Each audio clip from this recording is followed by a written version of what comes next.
Right now, we're getting into 3 agenda items up for discussion at tonight's Memphis City Council meeting. They include updates on sexual assault kit backlogs, drag racing charges, and enforcing the youth curfew. So let's start with sexual assault kits.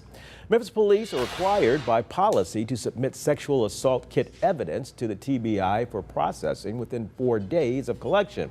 However, earlier this month, in the past year, the TBI said its Jackson lab takes between 33 and 49 weeks on average to process rape kits due to limited staff. Well, MPD said prior to 2013, a total of 12,762 kits were all sent off for testing and returned. More than 2,600 of those kits tested negative and were sent back for retesting. Of the remaining 9,000 kits, 16 investigations were initiated. MPD said to date, 567 of those kits investigations remain active. The second topic on agenda tonight, drag racing. Memphis police say drag racing charges to date are similar to last year's numbers, but reckless driving charges are on pace to exceed last year's total. MPD adds that people aren't calling them as much anymore to report drag racing and reckless driving. The department attributes the drop in reported cases to additional state troopers on highways and interstates.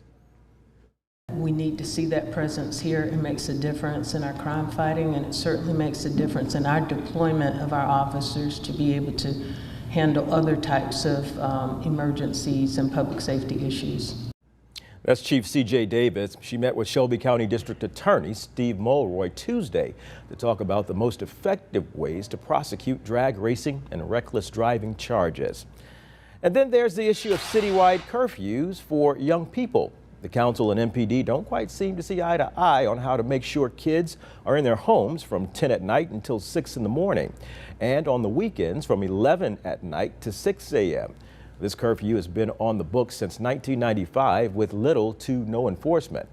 Next month, the council will get a report on a proposed youth curfew center to hold children in violation until their parent or guardian can pick them up.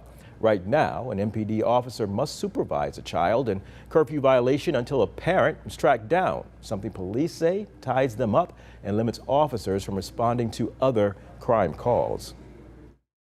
We wanted to make certain that we are working with administration and all parties. The county, the city, all of us have part to play, and so we wanted to give an opportunity to just really sit down and look at it. But we know we're at a critical hour, and it's going to take everyone doing their part.